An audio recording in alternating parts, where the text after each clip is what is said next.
There are many questions being asked of me about Social Security. How do I apply for one? Can I get one in the Philippines? Should I apply in the Philippines or should I apply in the US or overseas for that matter? That's what we're going to talk about. Stay with me.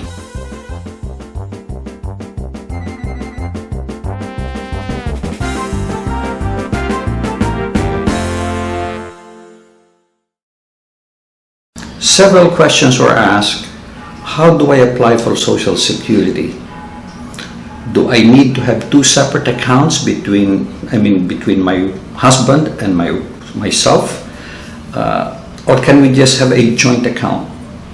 These are the things that we're going to pursue today. The first thing I would recommend is this. When you are in the Philippines, inquire with your bank if they have a international or if they have an international direct deposit agreement with the US Social Security. Again, I said US Social Security, not Philippine Social Security, okay? If they say yes, then ask for the appropriate forms and open up an account. Then, and you may have to put an initial deposit of $5 in nominal amount just to be able to open it up. Then you go to the U.S. Embassy. They have an office there, the Social Security Administration has an office, and I'll put the address down below and the phone number. Well, I cannot guarantee you that the phone number will work because in the Philippines, they change numbers and they don't change the website. So, I don't know, but try that, okay? And you ask them about sending the money to the Philippines. You cannot ask them to send you a check. It will have to be a direct wire transfer, electronic transfer to your bank, your authorized bank. So you will sign papers authorizing them to deposit the benefits to you in the designated account. Now, I'm not sure how long it would take to process all this paperwork, but you can get the ball rolling by doing what I just said. Now, you might say, gee, can I open a joint account so my husband and I could get the amounts deposited and then withdrawn? My guess is no, and let me explain why.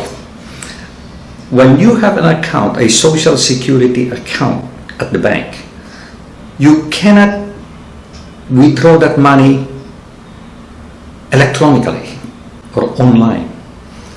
That is for the strict purpose of receiving the money and you personally withdrawing it. That means you cannot ask somebody, your brother, your husband, or whoever, to withdraw it for you. Maybe you're sick and you cannot make a withdrawal. Well, ask somebody to tell the bank, and the bank is going to send a representative by your bedside for you to fill out the necessary paperwork and sign it and receive the money there. But you cannot ask somebody to make a withdrawal for you. And for that reason, I don't think they will allow you to have a joint account. This is a very personal thing between you and Social Security, and Social Security sends the money to your designated account and strictly for that purpose. Strictly for that purpose and nothing more. And then you're required to personally withdraw it. Now, I would suggest you work with a bank that you already have, assuming they are an authorized or they have a international direct deposit agreement with the US, or you open an account with a bank that is close to your existing bank account. The reason is this: you don't want the inconvenience of going from one bank to another bank. You want to deal with only one bank and you want to do it expeditiously. Also, you don't have to make withdrawals as soon as the money gets in there. You can withdraw if you want every 2 months, every 3 months. The money is going to accumulate in that account.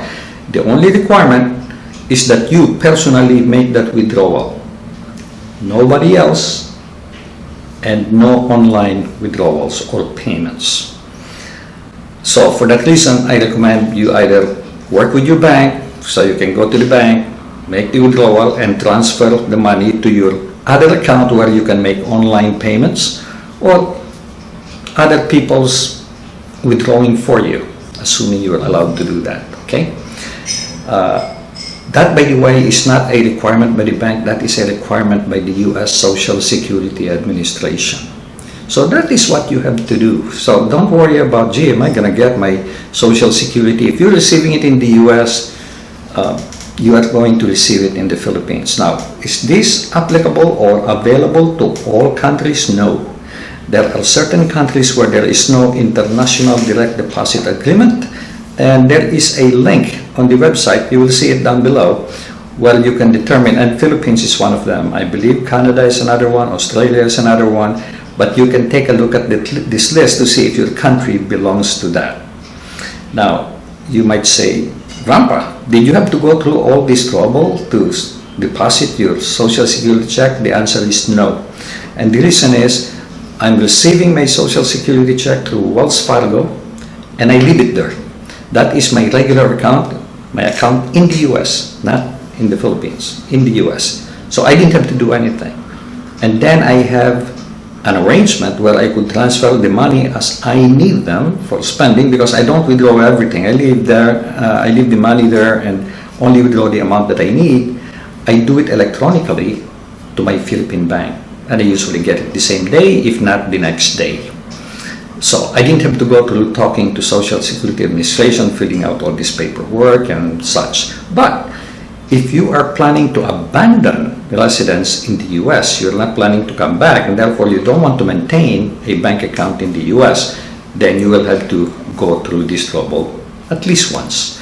And then every month thereafter, you have to go to the bank to collect the money. So that's the way to do it. It's really simple. It's really very easy.